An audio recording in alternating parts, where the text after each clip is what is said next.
মুকলি আকাশৰ তললৈ যে আহিব পাৰিলে এইটো মোৰ কাৰণে অত্যন্ত এটা দুখৰ খবৰ। পংখী সন্দিকৈ স্বামী নীতিকেশ দাস বৰ্তমান মুকলি আকাশৰ তলত। হয় বন্ধু বান্ধৱীসকল, পংখী সন্দিকৈ স্বামী নীতিকেশ দাসক জামিন দিয়া হ'ল আৰু বৰ্তমান তেওঁ এতিয়া মুকলি আকাশৰ তলত ঘূৰি ফুৰিছে। এই কথাটো শুনি পংখী সন্দিকৈ মাক দেউতাকে দুখ পাইছে, কাৰণ পংখী সন্দিকৈ মৰা কিমান দিননো হ'ল, নীতিকেশ দাসক জামিন লৈ আহিলে। গতিকে এনেকুৱা হোৱাটো তেওঁলোকে বিচৰা নাছিল।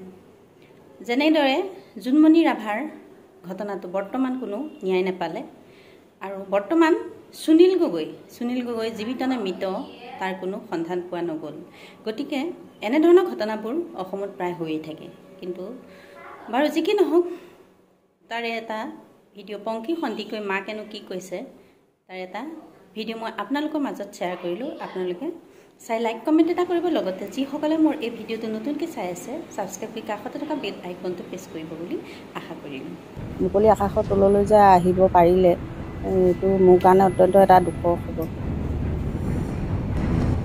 ইমান ৰহস্যজনকভাৱে মোৰ ছোৱালীজনী যিটো বাতৰি পালোঁ তাত সম্পূৰ্ণ সি জগৰীয়া।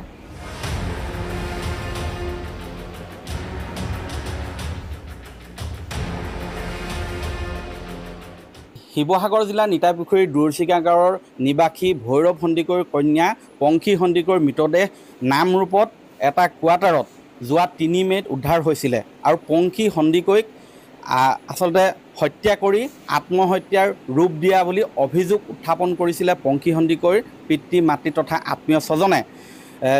পংখী সন্দিকৈৰ স্বামী নীতিকেশ দাসৰ বিৰুদ্ধে এই অভিযোগ উত্থাপন কৰিছিলে আৰু তাৰ পিছতে পংখী সন্দিকৈৰ স্বামী নীতিকেশ দাসক সেই সময়ত আৰক্ষীয়ে গ্ৰেপ্তাৰ কৰিছিলে আৰু গ্ৰেপ্তাৰ কৰি জেললৈ প্ৰেৰণ কৰিছিলে। কিন্তু আমি শেহতীয়াকৈ জানিব পৰা মতে নীতিকেশ দাস জামিনত মুক্তি লাভ কৰিছে, তেখেতক আদালতে জামিন দিছে। আৰু ইয়াৰ উপৰিও আন এটা দিশ যে ফৰেনচিকৰ প্ৰতিবেদনত ওলাল কি সেই বিষয়ে কিন্তু এই মুহূৰ্তলৈকে আমাৰ হাতত বিশেষ তথ্য পৰা নাই। পৰিয়ালবৰ্গই কিছু কথা জানিছে। আছে মোৰ কাষত পংখী সন্দিকৈৰ মাতৃৰ পৰা প্ৰথমে জানিব বিচাৰিম, ইতিমধ্যেই অভিযুক্তগৰাকীয়ে জামিন লাভ কৰিছে। অভিযুক্তই জামিন লাভ কৰিছে বুলি আমি গম পাইছোঁ, কিন্তু ইমান সোনকালে তেনেকৈ জামিন লাভ কৰাৰ কাৰণে আমি অত্যন্ত দুখী। মই মাতৃ হিচাপে অতিৰিক্ত দুখী, কিয়নো ইমান ৰহস্যজনকভাৱে মোৰ ছোৱালীজনী যিটো বাতৰি পালোঁ তাত সম্পূৰ্ণ সি জগৰীয়া। সেইটো কাৰণে ইমান সোনকালে মুকলি আকাশৰ তললৈ যে আহিব পাৰিলে এইটো মোৰ কাৰণে অত্যন্ত এটা দুখৰ খবৰ। আদালতে কিন্তু মহামান্য আদালতে কিন্তু সদায় তথ্য আৰু প্ৰমাণৰ ভিত্তিতহে ৰায় প্ৰদান কৰে, সেয়া আমি সকলোৱে জানো। ফৰেনচিকৰ প্ৰতিবেদন সন্দৰ্ভত কিবা গম পাইছে নেকি? ফৰেনচিকৰ সন্দৰ্ভত আমি বৰ্তমানলৈকে একো খবৰ পোৱা নাই। আমি আহিলে বুলি শুনিছোঁ আৰু পাবৰ কাৰণে আবেদন কৰিছোঁ। চাবলৈ পাইছে নেকি? চাবলৈ নাই পোৱা। আমি খবৰ কৰিছিলোঁ, কিন্তু তেওঁলোকে নজনালে আমাক তেনেকৈ জনাব নোৱাৰোঁ বুলি ক'লে। আমি আবেদনৰ জৰিয়তেহে জানিব পাৰিম তেনেকৈ বুলি ক'লে। এতিয়া আপুনি কি আহ্বান জনাব আৰক্ষী প্ৰশাসনৰ প্ৰতি? আৰক্ষী প্ৰশাসনৰ প্ৰতি মোৰ আগতেও কৈছোঁ, এতিয়াও কওঁ, এতিয়া বৰ্তমান বিচাৰ ইনভেষ্টিগেশ্যন চলি আছে আৰু অতি ভালকৈ চলক।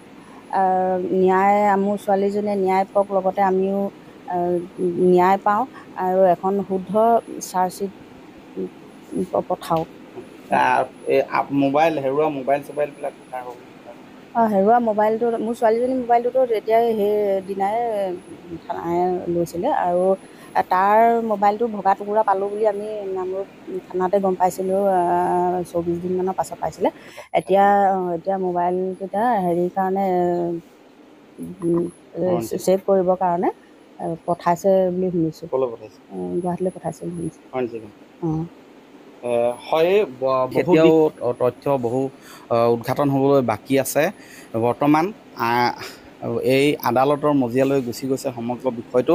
অনাগত সময়ত লক্ষণীয় হ'ব যে যি অভিযোগ উত্থাপন হৈছে নীতিকেশ দাসৰ বিৰুদ্ধে সেই সন্দৰ্ভত সঠিক তথ্য প্ৰমাণ আচলতে লাভ কৰিব পৰা যাবনে, আৰক্ষীয়ে সঠিক তথ্য প্ৰমাণ গোটাবনে, চাৰ্জশ্বিট শক্তিশালী হ'বনে, সেয়া অনাগত সময়ত লক্ষণীয় হ'ব।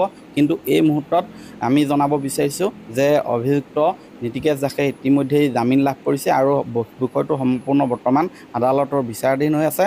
আৰু পংখী সন্দিকৈ মাতৃয়ে এটাই আশা কৰিছে যাতে এখন শক্তিশালী চাৰ্জশ্বিট দাখল হয় আৰু আৰক্ষীয়ে যাতে বিষয়টো সম্পূৰ্ণ উচিত তদন্ত কৰি যাতে এটা ন্যায় প্ৰদান কৰে তাৰ বাবে আহ্বান জনাইছে।